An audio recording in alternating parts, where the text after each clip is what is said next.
So sekiranya kerajaan baru akan dibentuk dalam minggu ini, apakah harapan ataupun dasar-dasar komuniti yang patut kerajaan baru ini ambil tindakan ataupun pembetulan serta-merta? Saya ingat harapan itu tidak jauh daripada apa yang digambarkan oleh Datuk Sri sebentar tadi. Tetapi apa yang saya nak kerajaan baru ini lebih proaktif dan juga melihat keseluruhan impak pandemik ini dalam komuniti dengan menyusun semula agenda-agenda pertama, social security. Ya, kita tahu dengan segala alasan dan juga yang disebutkan, isu-isu disebutkan oleh Datuk Sri tadi, ia menunjukkan bahawa negara ini memang dari segi social security-nya sangat sama ada kita nak sebut sebagai longgar ataupun hampir tidak ada langsung. Dan kemiskinan yang kita lihat hari ini, kesan dari pandemik ini telah menyebabkan banyak kesan-kesan implikasi-implikasi sosial yang cukup kritikal. Yang kedua, saya ingat perlu ada yang kita sebut sebagai penjabaran semula ataupun yang secara ringkas ni kita boleh sebut a strong recovery for all.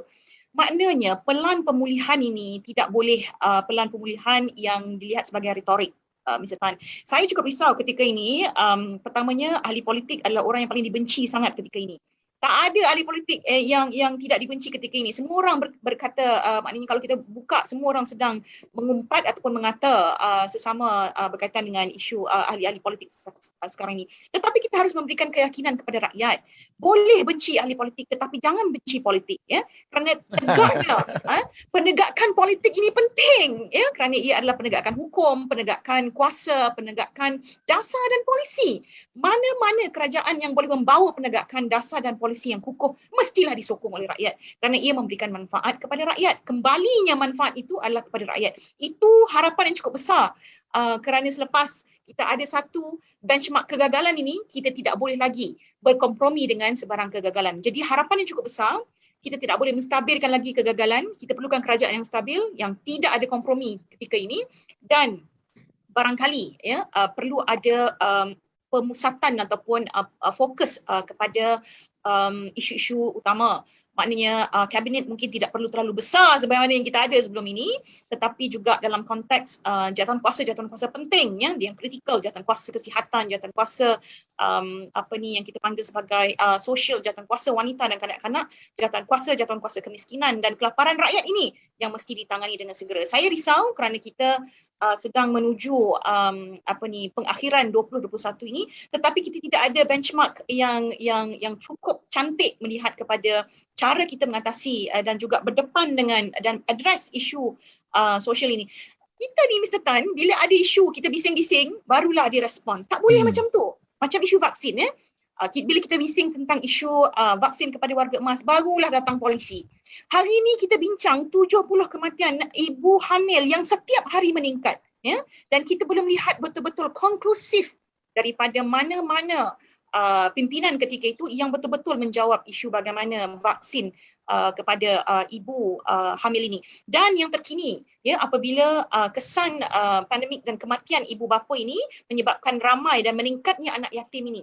Apa polisi yang kita kena address kepada kanak-kanak ini? Apa program-program kaunseling post-trauma kepada mereka? Bagaimana penjagaan kepada mereka?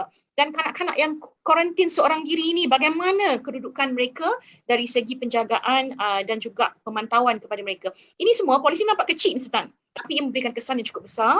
Kerana mereka inilah golongan-golongan kanak-kanak yang terpinggir dalam masyarakat. Saya cukup risau kesihatan mental kanak-kanak kerana keluarga B40 tidak mampu untuk membawa anak mereka untuk pergi diagnosis kesihatan mental dan tidak ada pendidikan dan kesedaran berkaitan dengan menerangi kesihatan mental. Isu kesihatan kanak-kanak B40 juga, mereka tidak ada rutin kebersihan. Mereka tidak memakai mask yang sama berulang-ulang kerana tak mampu dan juga tidak ada rutin mencuci tangan dan juga kalau sakit pun mereka tidak pergi klinik.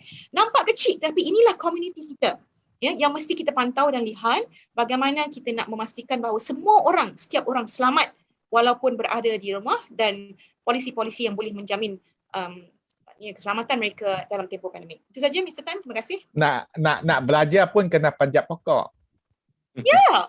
Nak belajar PDPR kan online, ya, kena panjat pokok. Mr. Tan, saya nak tambah sikit. Mr. Tan dah sebut itu, satu kajian yang dibuat oleh OECD yang berkaitan dengan pendidikan menyatakan bahawa 3 cara pendidikan yang paling efektif dalam tempoh pandemik adalah melalui atas talian, kemudian nota dan lembaran kerja, dan satu lagi saya tak ingat apa, tapi menunjukkan bahawa liputan internet ini kena dijamin oleh kerajaan bahawa mereka mempunyai keupayaan untuk memastikan semua orang berada dalam kita panggil sebagai tidak ada penafian kepada talian internet ini.